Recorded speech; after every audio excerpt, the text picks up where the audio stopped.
अस्सलाम वालेकुम dear students, I hope आप सब खैरियत से होंगे। अगर एज़ यूजुअल मेरा पहला क्वेश्चन यही होता है कि आप ज़रा कमेंट सेक्शन में बता दें कि आवाज़ क्लियर आ रही है।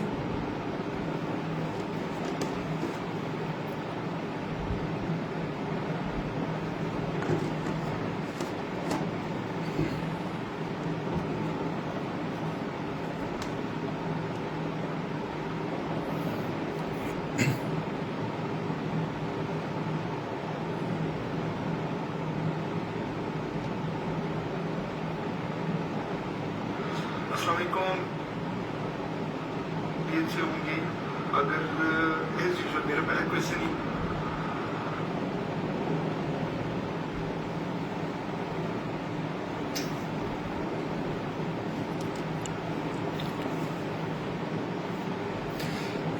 चले ठीक है, इसका मतलब ये हुआ कि आवाज़ क्लियर आ रही है। तो अब यूँ करते हैं कि परेशान मखलूक जो इस वक्त एग्ज़ाम की वजह से परेशान है, तो उनकी परेशानी तो आज मैंने काफ़ी हद तक ख़त्म कर दी। आप लोगों को ये अच्छी न्यूज़ सुनाकर कि एग्ज़ाम्स जो हैं वो जुलाई के एंड में होंगे। मैंने पहले भी आपसे कहा था कि जुलाई के एंड में होंगे, लेकिन बस वो स्टूडेंट्स हैं, उनको कहाँ तसल्ली होती है। उन्हें यही लगता है कि नहीं, बस एग्ज़ाम होने वाले हैं और सबकी तैयारी है और हमारी तैयारी नहीं है। तो इसलिए परेशान होना उनके लिए बड़ा ही एक नॉर्मल एक चीज़ होती है उनके लिए। तो चले हम यूँ करते हैं कि गपशप किए बगैर डायरेक्ट अपने टॉपिक की तरफ आ जाते हैं और आज थोड़ा सा सेंटेंस करेक्शन को आगे लेके चलते हैं। और मैंने उस दिन भी आपको यही कहा था कि एग्ज़ाम आप एक्सपेक्ट करें 15 जुलाई के बाद, लेकिन आज का जो नोटिफिकेशन तो उसकी वजह से स्टूडेंट्स परेशान हुए। असल में वो नोटिफिकेशन जो है, एग्ज़ाम की डेट देना डिपार्टमेंट का काम नहीं है, वो काम है बीपीएससी का। तो ये उनसे गलती हो गई थी कि उन्होंने नोटिफिकेशन में मेंशन किया था कि एग्ज़ाम होंगे और जून के एंड में होंगे। खैर, इस हवाले से कल एक तरदीदी प्रेस रिलीज़ आ जाएगा बीपीएससी की तरफ से। हम अपने तौर पे अपनी तैयारी कंटिन्यू रखते हैं। आज थोड़ा सा आगे लेके चलते हैं किस चीज़ को, सेंटेंस करेक्शंस को। ठीक है, अब सेंटेंस करेक्शंस के जो नेक्स्ट 3 सेंटेंसेस हैं, इन्हें समझने के लिए हम थोड़ा सा रूल समझ लेते हैं और फिर उसके बाद देखते हैं कि सॉल्व कैसे करना है। अब देखिए, 3 चीज़ें हैं हमारे पास। नंबर 1 है टू, नंबर 2 है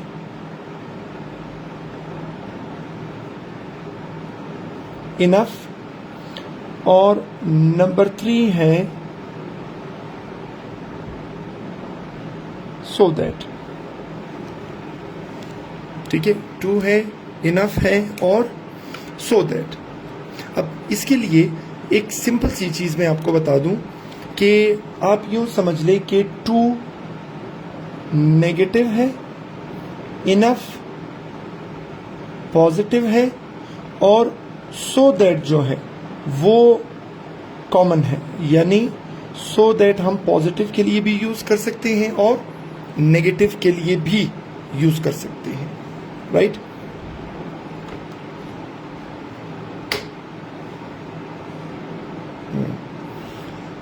अब देखिए कैसे, आप ज़रा मुझे बता दें कि आपको क्लियर नज़र आ रही है, कोई कंफ्यूजन तो नहीं है, ब्लर तो नहीं है।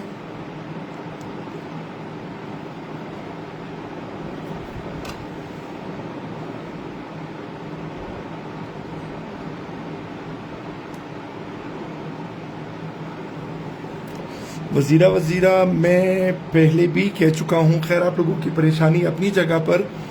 मैंने जब एक चीज़ की जिम्मेदारी ली है तो ली है, बस उस चीज़ के बारे में आपने बिल्कुल परेशान नहीं होना। परेशान होने वाला कोटा जो है वो आप मेरे ऊपर डाल दें, बस परेशानी मुझे हैंडल करने दें और आप लोगों को मैं जैसे जैसे लेकर चलूँगा आपने उसी तरह ही चलना है। ठीक है, परेशान आपने नहीं होना, वो मुझे होने दें मैं मैनेज कर लूंगा। चलिए, अब जब हम बात करते हैं ना टू के बारे में, इनफ के बारे में और सो दैट के बारे में, अब सबसे पहले मैं उठाता हूं किस चीज को, टू को, कि जिसे हमने ये कहा कि ये क्या शो कर रहा है, नेगेटिव, राइट। अब देखें,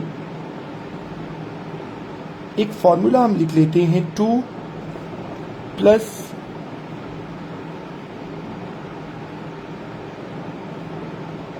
adjective plus two plus first form.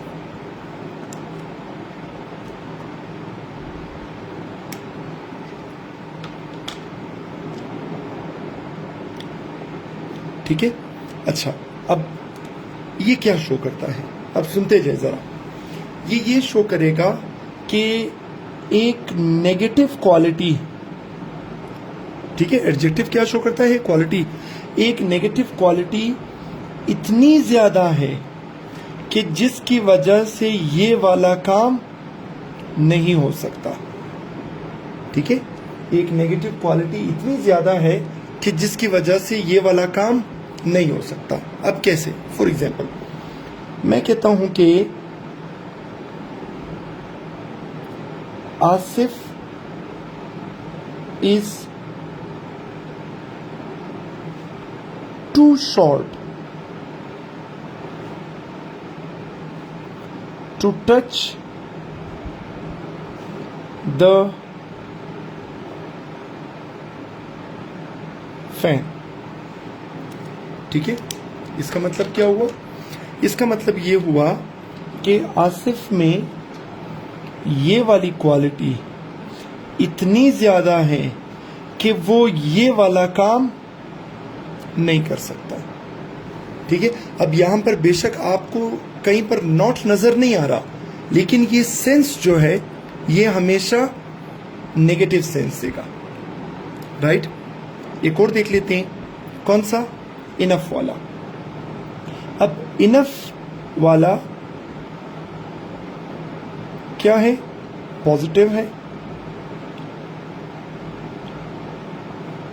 ठीक है, अब कैसे, देखिए,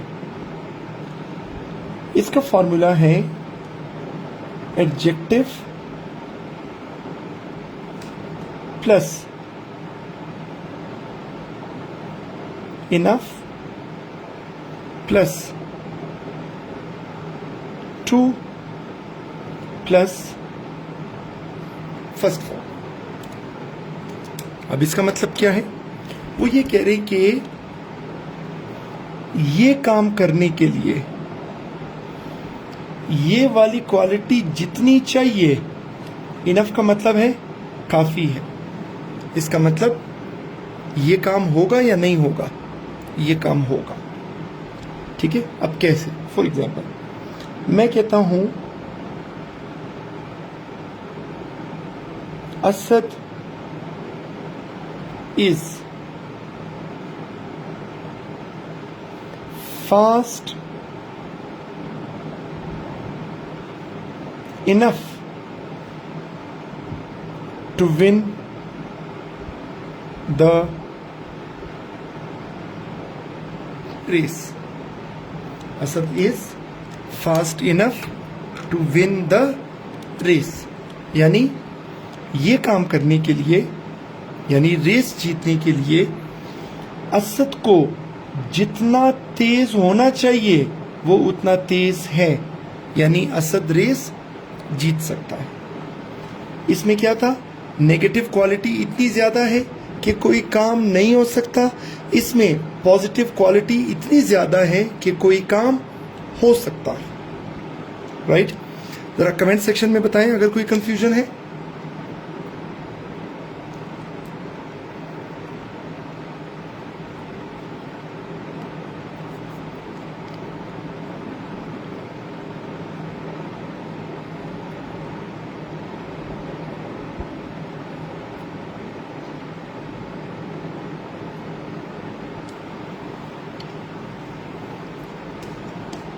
कोई कंफ्यूजन है तो पूछ ले, आगे बढ़ते हैं।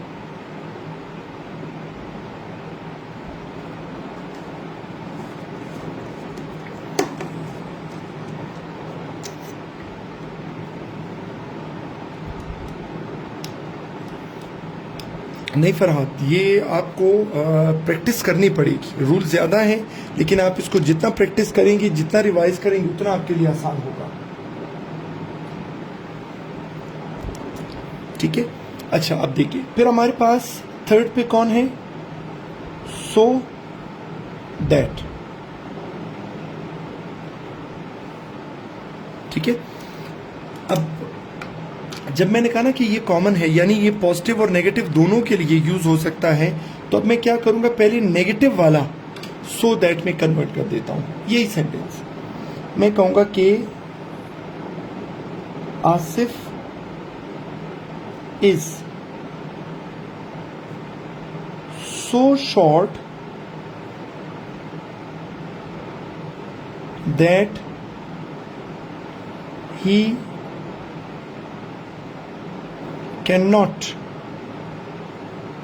touch the fan. ठीक है। Asif is so short that he can not touch the fan, यानी हमने वही टू वाला सो वाले में कन्वर्ट कर दिया, राइट। अब फिर इनफ वाला भी मैं सो दैट में कन्वर्ट कर सकता हूं। कैसे? इसी सेंटेंस को उठाता हूं, मैं कहूंगा कि Asad is so fast that he can win the race. ठीक है।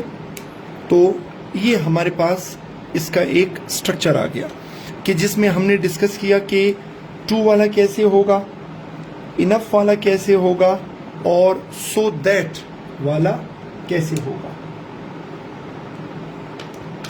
एलिजा खान, ये देखें, जो लेट ज्वाइन करता जाएगा वो कहेगा कि सर टू रिपीट कर दें, इनफ रिपीट कर दें, तो फिर हमारा लेक्चर जो है ना वो बिल्कुल भी आगे नहीं चल सकेगा। वीडियो अवेलेबल है, आप बेशक इसको देखकर आपको क्लियर हो जाएगा। फिर भी अगर कोई कंफ्यूजन हुई तो आप कमेंट सेक्शन में बिल्कुल पूछ सकते हैं। अब देखिए, सेंटेंस नंबर 110 में वो ये कह रहे हैं कि he is too weak that he can not walk. अब हमने पढ़ा था कि आपने जब करेक्शन करनी है तो आपने मिनिमम चेंजेस करनी है। अब इस सेंटेंस को मैं दो तरह से करेक्ट कर सकता हूं, he is too weak to walk, लेकिन उसके लिए मुझे कोई दो तीन लफ्ज निकालने पड़ेंगे, एक लफ्ज मुझे उसमें डालना पड़ेगा। लेकिन एक और तरीका है कि जिसमें मैं एक ही चेंज के जरिए इसको करेक्ट कर सकता हूं। तो मैं लिख लूंगा ही इज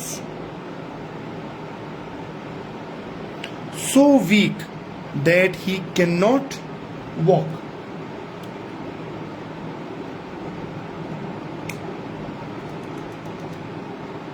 यस, बिल्कुल मस्ट है वजीरा, बिल्कुल मस्ट है। चले अब आते हैं सेंटेंस नंबर 111 की तरफ। ठीक है, अगेन ये इसी रूल से रिलेटेड है। इसमें लिखा हुआ है he is so short to touch the fan. ठीक है, तो इसमें मिनिमम चेंजेस हम क्या करेंगे, हम सो को हटाकर टू लगा देंगे, आपका सेंटेंस खुद ब खुद करेक्ट हो जाएगा, राइट। अच्छा, फिर उसके अलावा sentence number 112, he is enough fast to win the race. ठीक है, और हमने फॉर्मूला पढ़ा था कि जब आप इनफ यूज करते हैं तो एडजेक्टिव पहले आता है, इनफ बाद में आता है। तो हम ये नहीं कहेंगे ही इज इनफ फास्ट, बल्कि हम कहेंगे ही इज फास्ट इनफ, यानी ये फास्ट इनफ से पहले आ जाएगा, राइट। अच्छा, फिर हमारे पास जो नेक्स्ट रूल है उसको समझने से पहले आप एक टर्म समझ लें जिसे हम कहते हैं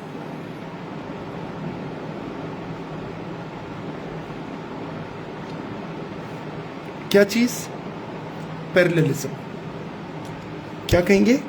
पैरेललिज्म। अब पैरेललिज्म कैसे? देखिए, आप पैरेललिज्म की जब बात करेंगे तो मतलब उसमें इक्वालिटी आ जाएगी, ठीक है। अब फॉर एग्जांपल मैं कहता हूं कि I like running and to swim. I like running and to swim, ठीक है। अब यहां पर गलती क्या है? यहां पर उसने जेरेंड यूज किया है, यानी आईएनजी वाली फॉर्म, और आगे चलकर इसने 2 प्लस फर्स्ट फॉर्म यूज कर ली है।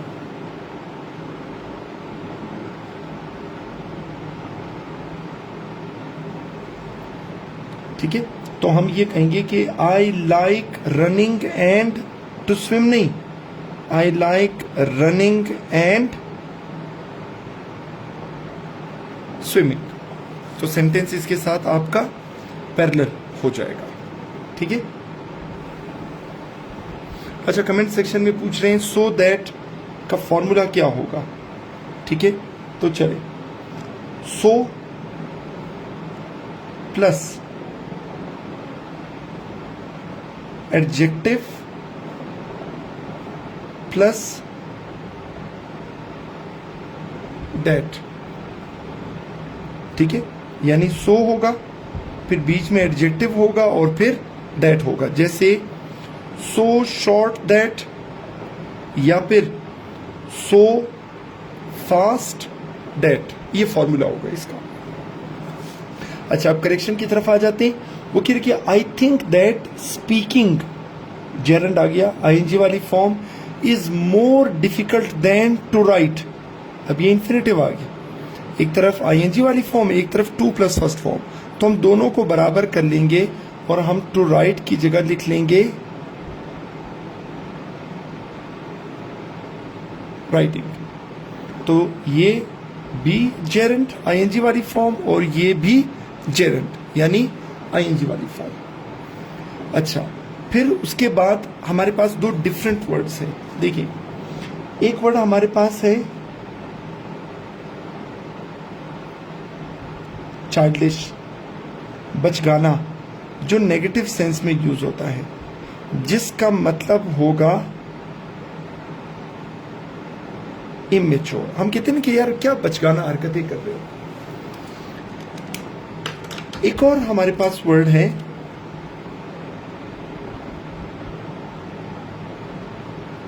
कौन सा? चाइल्ड लाइक, जो पॉजिटिव सेंस में यूज होता है और जिसका मतलब होता है इनोसेंट, यानी बच्चों की तरह मासूम। अब इसी चीज को अगर आप सामने रखें तो देखिए, वो कह रहे कि I do not like him, मुझे वो पसंद नहीं है। तो लाजमी बात है, आप कहेंगे कि अगर पसंद नहीं है तो किसी नेगेटिव क्वालिटी की वजह से होगा। I do not like him for his child like behaviour. हालांकि चाइल्ड लाइक क्या है? वो तो पॉजिटिव है। तो यहां पर चाइल्ड लाइक के बजाय क्या आ जाएगा? चाइल्डिश। और his childish facial expression shows his innocence.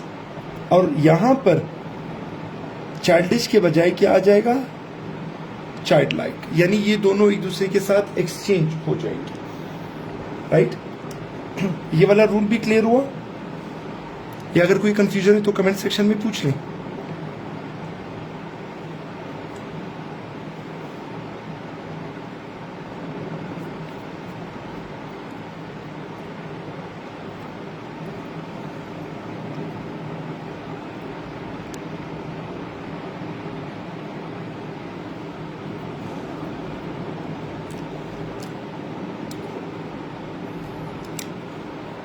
Clear है? कोई कंफ्यूजन नहीं है? चले, अब आते हैं नेक्स्ट एक रूल की तरफ, ठीक है। नेक्स्ट रूल असल में हमारा है किस चीज से रिलेटेड? कंडीशनल सेंटेंसेस से रिलेटेड। और उसमें कौन सा कंडीशनल? देखिए, उसमें हमारे पास थर्ड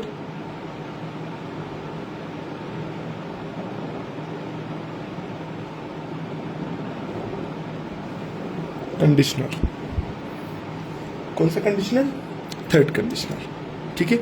अब आपको पता है कि कंडीशनल में यानी जो शर्त वाले जुमले होते हैं, एक तरफ होता है input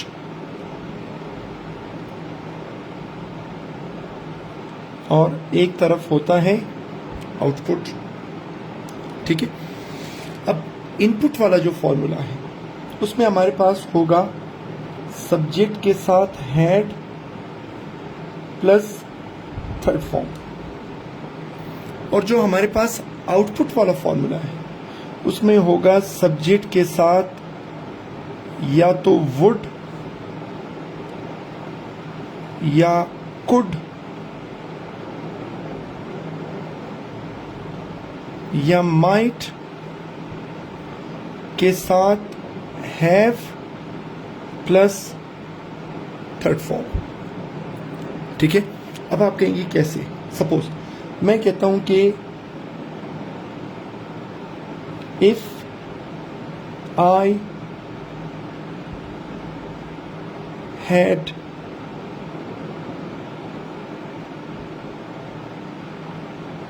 written more clearly, comma. ठीक है। ये रहा आपके पास सब्जेक्ट, ये रहा हैड और ये रही वर्ब की थर्ड फॉर्म। अब आते हैं आउटपुट की तरफ, तो मैं कहूंगा कि ही, अब इन तीनों में से कोई भी आ सकता है। कुड हैव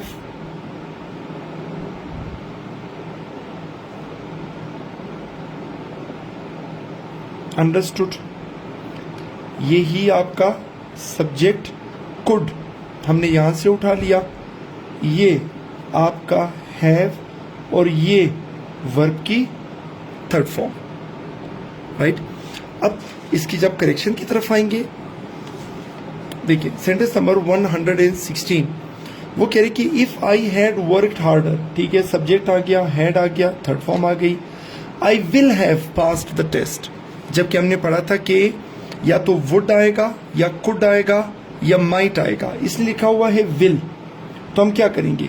विल को खत्म करके हम इसकी जगह लिख लेंगे क्या? वुड। ठीक है।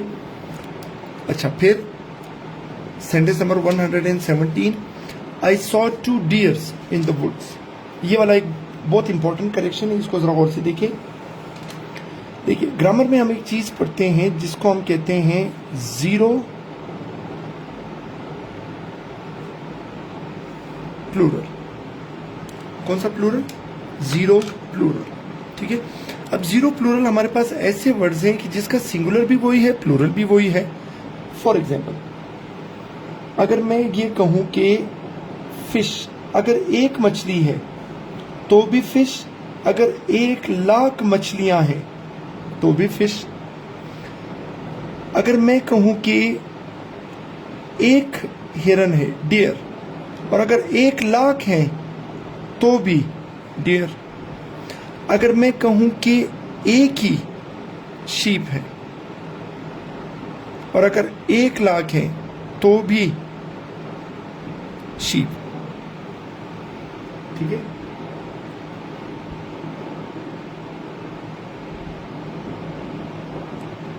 सरफराज, ये मैं सीएसएस के पास्ट पेपर्स ही से सेलेक्ट करके और बीपीएससी के डिफरेंट एग्जाम से सेलेक्ट करके मैं आपको ये सारी करेक्शंस करवा रहा हूं। अब देखिए, फिश का प्लूरल फिश है, लेकिन फिशेस भी आ सकता है। डियर का डियर्स भी आ सकता है। लेकिन सुने, अगर बात हो रही है तादाद की, ठीक है, सपोज मैं कहूं 10, अब 10 तादाद है ना, 10 फिश। और अगर मैं बात करूं वैरायटी के बारे में और मैं ये कह दूं कि डिफरेंट, तो डिफरेंट फिर फिश नहीं आएगा, फिर क्या आ जाएगा? फिशेस। ठीक है, यानी आपने देखना है कि वो तादाद शो कर रहा है या वैरायटी।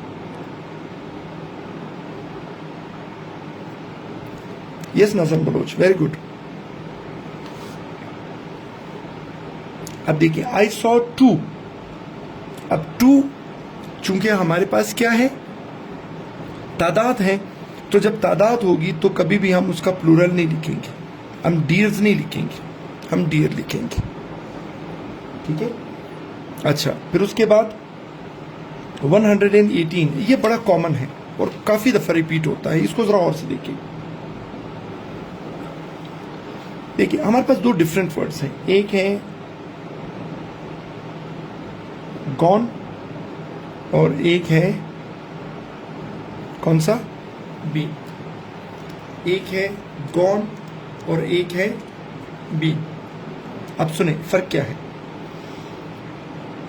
एक बंदा कराची गया है, अभी भी वो कराची में ही है, तो फिर मैं कहूंगा he has gone to Karachi.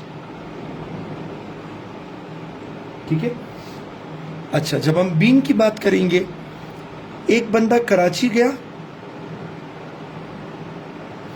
Karachi से वो कहीं और चला गया, यानी वो कहीं और है लेकिन कराची में नहीं है, तो फिर हम कहेंगे कि he has been to Karachi. ठीक है, अब देखिए वो ये कह रहे कि I have gone to Karachi before, मैं पहले कराची जा चुका हूं। ठीक है, तो इसका मतलब वो इस वक्त कराची में नहीं है, तो फिर हम क्या करेंगे, हम गॉन की जगह लिख लेंगे क्या, been. I have been to Karachi before.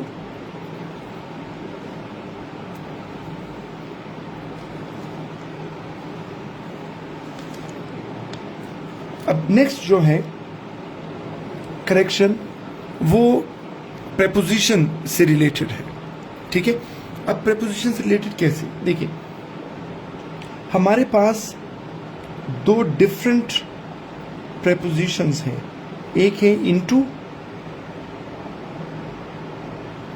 और एक है ऑनटू, इनटू और ऑनटू। ठीक है, अब ये दोनों प्रेपोजिशंस जो हैं ये शो करते हैं कि इस वक्त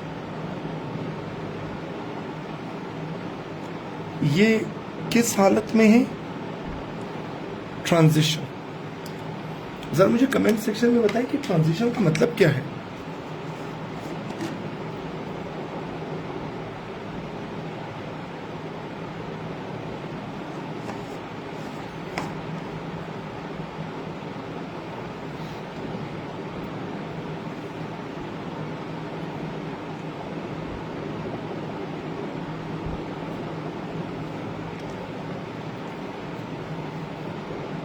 सनाउल्लाह साहब, इसके लिए जरूरी नहीं है कि वो वापस अपनी जगह पे आ जाए, वो कहीं और जा सकता है, वापस पहले वाली जगह पर भी आ सकता है, लेकिन वो कम से कम कराची में नहीं होगा जब हम बीन यूज करेंगे।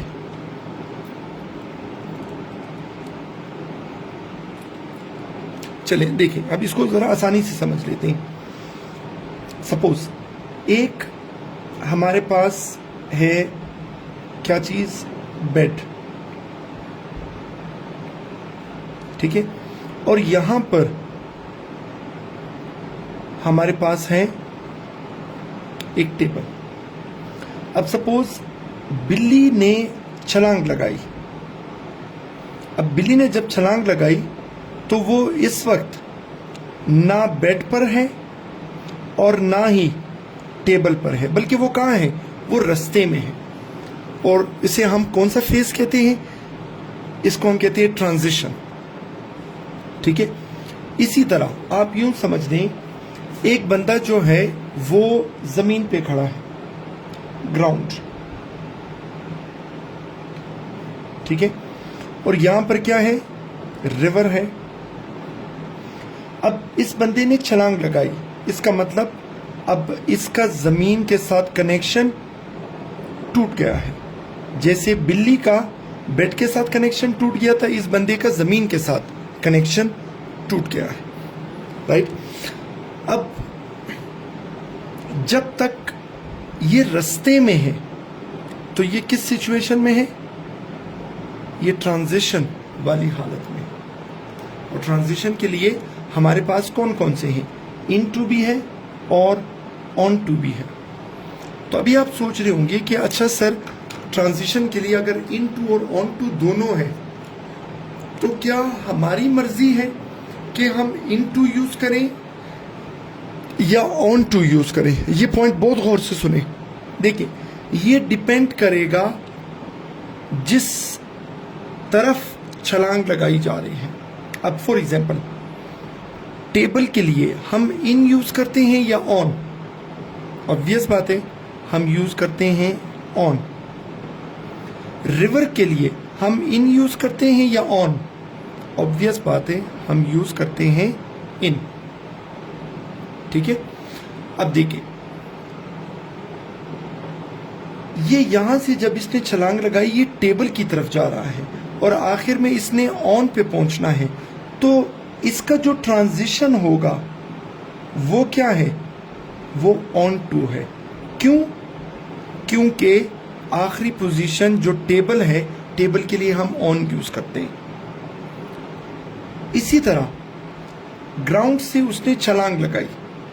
अब जब हम रिवर को देखते हैं ना, यानी उसने दरिया की तरफ छलांग लगाई है, तो रिवर के लिए हम यूज करते हैं इन, इसलिए इसका ट्रांजिशन क्या होगा? इनटू। ठीक है। तो ये आपने देखना है कि object, yes Shafiq, very good, आपने ऑब्जेक्ट को देखना है, फिर हम डिसाइड करेंगे। सपोज मैं एक सेंटेंस यूज करता हूं, मैं कहता हूं he is walking dash the room. अब मुझे जरा ये बताएं कि मैं क्या लिखूं? He is walking in to the room या ऑन टू द रूम?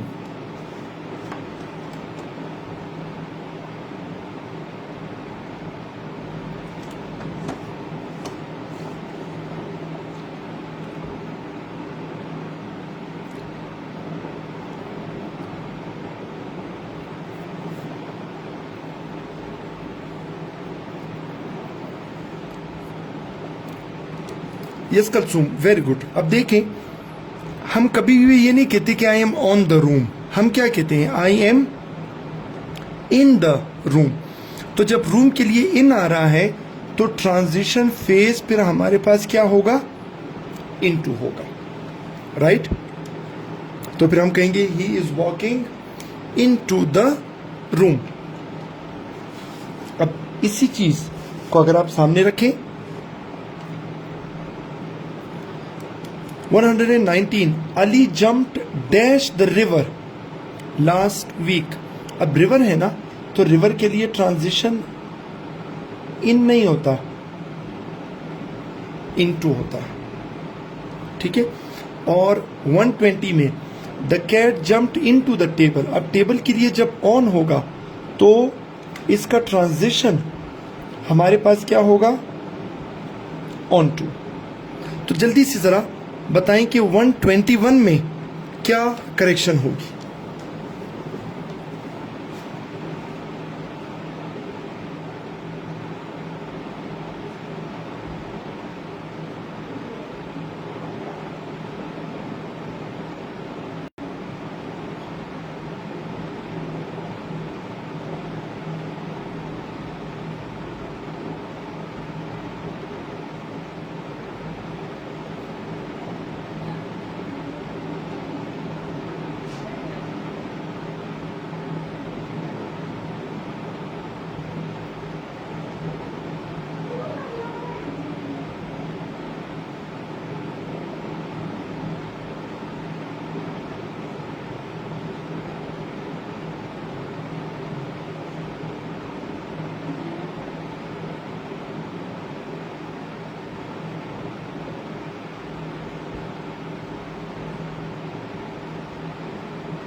अब देखिए, जब हम बात करते हैं सेंटेंस नंबर 121 के बारे में,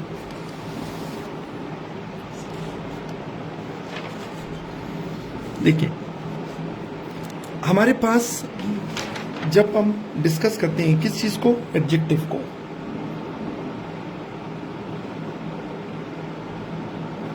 ठीक है।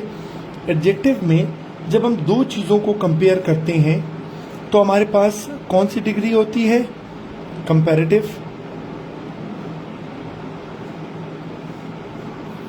राइट। कौन सी डिग्री, कंपैरेटिव डिग्री। अब इस सेंटेंस को अगर आप गौर से देखें, वो ये कह रहे कि your performance was worst then expected. अब वो कह रही कि परफॉर्मेंस का कंपैरिजन हो रहा है, एक वो वाली परफॉर्मेंस जो एक्सपेक्ट की जा रही थी, इसको कंपेयर किया है किसके साथ, वो परफॉर्मेंस जो दी गई। यानी दो चीजों को कंपेयर किया जा रहा है, और हमारे पास एक एडजेक्टिव है बैड, इसकी कंपैरेटिव डिग्री है वर्स, और इसकी सुपरलेटिव डिग्री है वर्स्ट, ठीक है। अब यहां पर देखिए, योर परफॉर्मेंस वाज वर्स्ट, इसने सुपरलेटिव डिग्री लिखी है, यहां पर हमें कंपैरेटिव चाहिए। Your performance was worse than expected, right. चलिए नेक्स्ट रूल की तरफ आते हैं। नेक्स्ट वाला बड़ा इंपॉर्टेंट है, इसको जरा गौर से देखिए, बल्कि थोड़ा ज्यादा गौर से देखिए। आप भी कहेंगे सर हर दूसरे सेंटेंस में ये कह रहे होते हैं कि गौर से देखिए, गौर से देखिए, ये इंपॉर्टेंट है। तो जो इंपॉर्टेंट है वही मैं आप लोगों को पढ़ा रहा हूं। अच्छा, अब देखिए नेक्स्ट हमारे पास है कौन सा, यस। देखिए दो डिफरेंट हमारे पास रिजॉइंडर्स हैं, एक को हम कहते हैं सो और एक को हम कहते हैं नीदर। सो में हम एग्री करते हैं, नीदर में भी हम एग्री करते हैं। सो में हम एग्री करते हैं पॉजिटिव के साथ, ठीक है, और नीदर में हम एग्री करते हैं किसके साथ, नेगेटिव के साथ, ठीक है। अब आप कहेंगे कैसे, देखिए सबसे पहले मैं सो वाला उठा लेता हूं। सेंटेंस नंबर 1 वो कह रहे कि he can swim. Number 2, she can swim. अब ये नंबर 1 को अगर आप देखेंगे तो ये कौन सा सेंटेंस है, पॉजिटिव सेंटेंस है। और नंबर 2 वाला आप देखेंगे कि वो उसके साथ एग्री कर रहा है। तो जब एक पॉजिटिव दूसरे पॉजिटिव के साथ एग्री कर रहा है तो रिजॉइंडर कौन है, सो है। अब जब हम इसको दोबारा से लिखेंगे तो हम कुछ यूं लिखेंगे, ही कैन स्विम, कॉमा सो। अब यहां पर एक चीज गौर से देखिए, अब सो के बाद आपने यहां से उठाना है हेल्पिंग वर्ब, और हेल्पिंग वर्ब कौन सा है यहां पर, कैन, और फिर यहां से उठाना है सब्जेक्ट। यानी यहां पर आपने काम लेना है किस चीज से, इन्वर्जन से।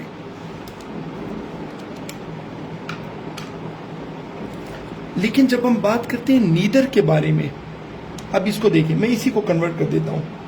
Sentence number 1, he can not swim. Sentence number 2, she cannot swim.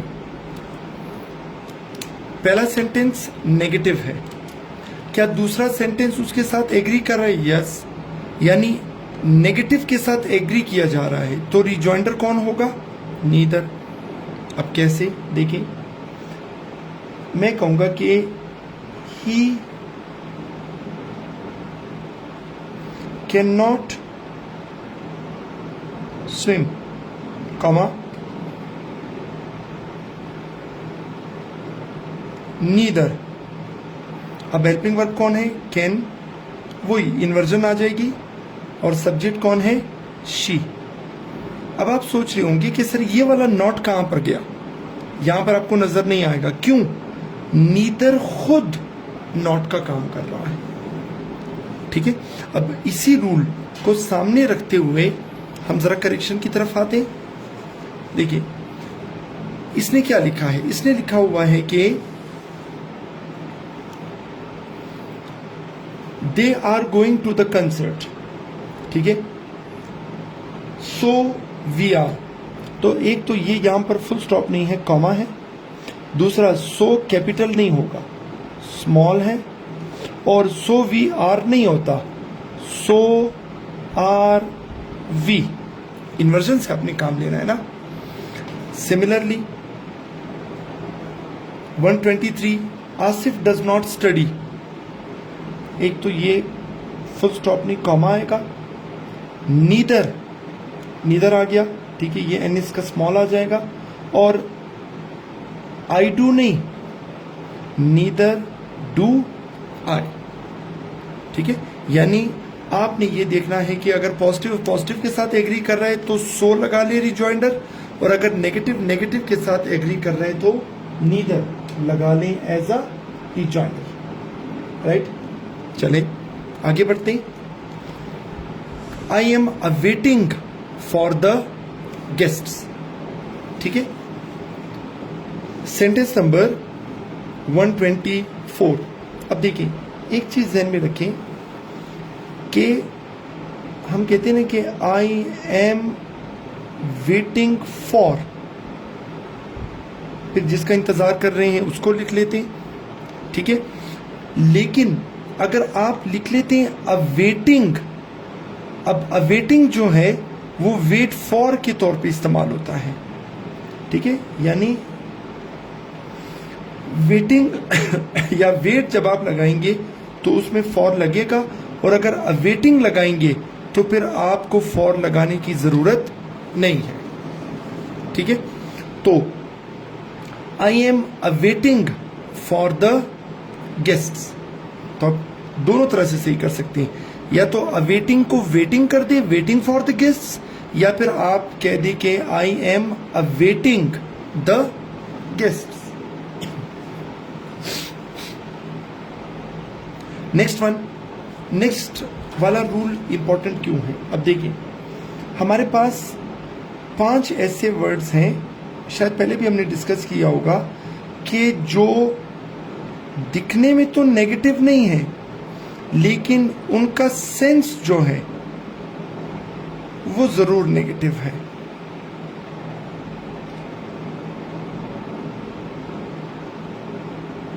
और वो 5 वर्ड्स कौन कौन से हैं? हार्डली, बियरली, स्केर्सली, रेयरली और सेल्डम, ठीक है। यानी ये 5 दिखने में तो आपको नो, नॉट या नेवर की तरह नेगेटिव नजर नहीं आएंगे, लेकिन इनका सेंस हमेशा नेगेटिव होगा। अब इसी चीज को अगर आप देखें, सेंटेंस में इसने लिखा हुआ है ही कैन नेवर हार्डली कम। अब ये नेवर भी नेगेटिव है, क्लियर नेगेटिव है, लेकिन एक हार्डली छुपा हुआ नेगेटिव है। तो आपने क्या करना है, आपने इनमें से किसी एक को खत्म करना है, डबल नेगेटिव लेकर नहीं आएंगे, ठीक है।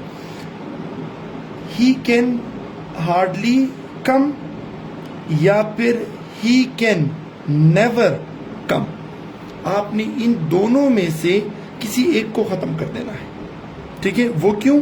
क्योंकि 2 नेगेटिव एक साथ नहीं आएंगे। अच्छा, फिर नेक्स्ट रूल की तरफ आते हैं। नेक्स्ट रूल देखिए, देखिए एक लॉट यूज होता है किस सेंस में? मैनी वाले सेंस में। हम कहते हैं ना अ लॉट ऑफ प्रॉब्लम्स या लॉट्स ऑफ प्रॉब्लम्स। एक लॉट जो है वो यूज होता है किस सेंस में? ग्रुप के सेंस में। ठीक है। अब वो कहते हैं ना कि यार यंगस्टर्स का एक लॉट आजकल वीडियो गेम्स में जुआ लगा रहा है। यंगस्टर्स का एक लॉट। ठीक है। तो जब हम कहते हैं कि एक लॉट, इसका मतलब एक ग्रुप। अब जब ये मैनी वाले सेंस में यूज होगा तो इसके साथ वर्ब आएगा कौन सा? प्लूरल। और जब ये ग्रुप वाले सेंस में यूज होगा तो इसके साथ वर्ब आएगा कौन सा? सिंगुलर। ठीक है। अब इसको जरा देखते हैं। There are a lot of students waiting outside. अब देखिए बहुत सारे स्टूडेंट्स एक बहुत कॉमन मिस्टेक करते हैं, वो ये अलॉट जो है इसको एक साथ लिखते हैं, हालांकि ये एक साथ नहीं लिखा जाता। आ को अलग लिखते हैं, लॉट को अलग लिखते हैं। लेकिन फिर स्टूडेंट्स कहते हैं कि सर वो एक साथ भी तो लिखते हैं, वो जो एक साथ लिखते हैं वो कोई और अलॉट है। ALLOT। हम कहते हैं ना फला बंदी को घर अलॉट हो गया है, वो ये वाला अलॉट है। अब यहां पर there are a lot of students waiting outside, तो गलती ये है कि आ और लॉट इनको अलग अलग करके लिखें। अब 127 अ यंग लॉट ऑफ स्टूडेंट्स, यानी स्टूडेंट्स का एक नौजवान ग्रुप। तो यहां पर ये ग्रुप वाले सेंस में यूज हुआ है और हमने पढ़ा था कि ग्रुप क्या होगा? सिंगुलर होगा। तो इसलिए a young lot of students are नहीं, इज वेटिंग आउटसाइड। ठीक है। फिर नेक्स्ट आते हैं रूल नंबर 128 की तरफ। ठीक है।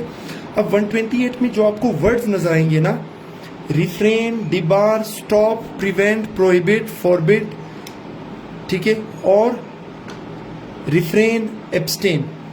अब मुझे ये बताएं कि इन सब वर्ड्स में आपको क्या चीज कॉमन नजर आ रही है?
अब देखिए इन सब वर्ड्स में एक चीज कॉमन है कि ये मना करने के लिए यूज हो रहे हैं कि भाई ये काम नहीं करना है। अब ये आपको जब भी मिलेंगे ना, देखिए इसके फौरन बाद आपको मिलेगा क्या, फ्रॉम, और जिस काम से मना कर रहे हैं उसकी आईएनजी वाली फॉर्म।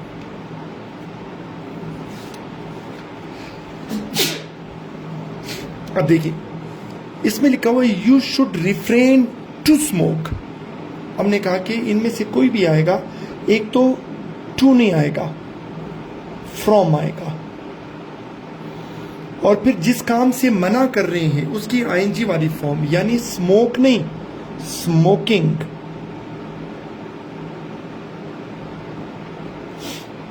राइट? अच्छा, 129 ये आपके सीएसएस के पास पेपर का है, 129। अब देखिए, all his money is spent and all his reputation is destroyed. अब यहां पर क्या हो रही है, रिपीटिशन हो रही है। आप कहेंगे कैसे, देखिए ऑल यहां पर आ गया है और यहां पर भी आ गया है, इस ऑल को खत्म करते हैं, ठीक है। हिज यहां पर आ गया है, हिज यहां पर भी आ गया है, हिज को खत्म कर दे। इज यहां पर आ गया है, इज यहां पर भी आ गया है, इसको खत्म कर दे। तो सेंटेंस आपके पास क्या बनेगा, all his money is spent and reputation destroyed. ठीक है। Rule number 130। ठीक है। अब देखिए,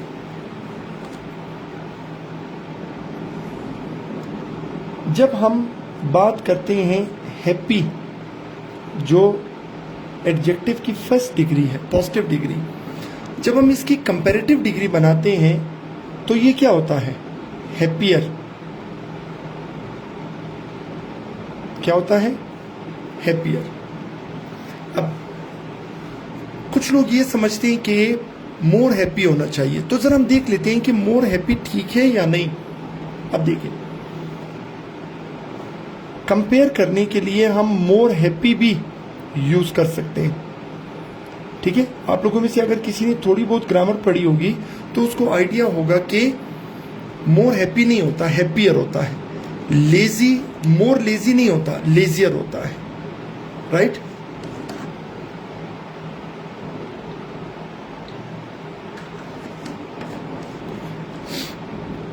अब फिर आप कहेंगे अच्छा सर, हैप्पियर कब आएगा और मोर हैप्पी कब आएगा, तो इसको जरा समझते हैं। देखिए, पॉइंट ये है कि अगर मैं कहूं कि ए इज हैप्पी और फिर मैं कहूं कि बी इज हैप्पी, ठीक है। अब मैं कहता हूं कंपेयर करते हैं, किसको, हैप्पी को हैप्पी के साथ। जब एक जैसी क्वालिटी को कंपेयर करेंगे तो फिर मैं कहूंगा कि A is happier than B. जब एक तरह का है ना तो फिर हम हैप्पियर लगा लेंगे। हाँ, अगर मैं ये कहूं ए इज हैप्पी, क्योंकि ए पास हो गया है और ए का बेस्ट फ्रेंड जो है वो फेल हो गया है, कि जिसकी वजह से वो क्या है, उदास है। अब पॉइंट क्या है, वो ये पूछेगा कि अच्छा ये बताएं कि आप ज्यादा खुश हैं या ज्यादा उदास हैं। ठीक है। अब पॉइंट ये है कि जब दो अलग अलग क्वालिटीज को कंपेयर करेंगे तो फिर हम हैप्पियर नहीं, मोर हैप्पी की तरफ आ जाएंगे। मैं कहूंगा कि A is more happy than sad. यानी जब हैप्पी को हैप्पी के साथ कंपेयर कर रहे थे तो कंपैरिजन में क्या आया, हैप्पियर। और अब जब हैप्पी को सैड के साथ कंपेयर कर रहे हैं, अलग अलग है, तो फिर हमारे पास हैप्पियर नहीं आया बल्कि मोर हैप्पी आ गया। ठीक है। अब इसे हम अप्लाई करते हैं और सेंटेंस को देखते हैं, Angelina is visor then beautiful. देखें, वाइजर और ब्यूटीफुल दो अलग अलग क्वालिटीज हैं। तो जब दो अलग अलग हैं तो फिर हम इसको वाइजर नहीं, हम इसको लिख लेंगे क्या, मोर वाइज, राइट। अब एक काम करते हैं, इसको फिलहाल यहीं पे ज़रा स्टॉप करते हैं। और टेस्ट के हवाले से, डेट के हवाले से पहले भी मैंने आपको कहा था, मैं आज भी अपनी बात पे कायम हूँ। और जब वो लेटर आया फिर भी मुझे कंफर्म था कि आपका जो टेस्ट होगा वो 15 जुलाई के बाद ही एक्सपेक्ट करें। यानी आप यूं समझ लें कि 16 जुलाई को आपका टेस्ट है। मैं आप लोगों को रिलैक्स नहीं रखना चाहता, ठीक है। यानी आप ये ना कहें सर ने कहा 15 जुलाई के बाद है, अभी 15 जुलाई के बाद फिर पता नहीं कब होगा। नहीं, आप यूं समझ लें कि आपका टेस्ट 16 जुलाई को है। आपने उसी हिसाब से तैयारी करनी है, ठीक है। You must be on your toes. पंजों में आपने खड़ा होना है और रेस आपने लगानी है। हाँ, अगर आपको ये कह दिया जाए कि उसमें बड़ा टाइम है तो फिर आप डीले पड़ जाएंगे। तो बस आप अपने माइंड में ये रख लें कि 16 जुलाई को आपका टेस्ट है, राइट। आप उसी हिसाब से तैयारी करें, 15 जुलाई तक अपनी तैयारी कंप्लीट कर लें। अगर आपको आगे टाइम मिला, अगर टाइम मिला तो बेशक फिर क्या करें, रिवीजन कर लें। लेकिन माइंड में आपने 16 जुलाई ही रखना है, ठीक है। और आप लोगों की जो असाइनमेंट है भला कौन सी, वो बॉडी पैराग्राफ वाली, कुछ स्टूडेंट्स ने सबमिट करा दी है। डेडलाइन मैंने कल शाम तक की दी हुई है, वो भी सबमिट करा दें ताकि मैं चेक करके फिर फर्दर आपको आगे ले जा सकूं, ठीक है। और हाँ, एक और चीज़ आप लोगों से रिक्वेस्ट है, मैंने पहले भी आपको ये बात कही थी, मैं अभी भी कह रहा हूँ कि प्लीज़ ट्रस्ट द प्रोसेस। मैं जिस तरह से आपको तैयारी करवा रहा हूँ, जिस पैटर्न पे करवा रहा हूँ, ठीक है, आप लोगों की तैयारी मेरी जिम्मेदारी है। आप लोगों को परेशान होने की ज़रूरत नहीं है कि सर ऐसे का क्या होगा, फलां चीज़ का क्या होगा। बिल्कुल भी परेशान ना हो, सारी परेशानी मेरे ऊपर है। आप बिल्कुल रिलैक्स रहें।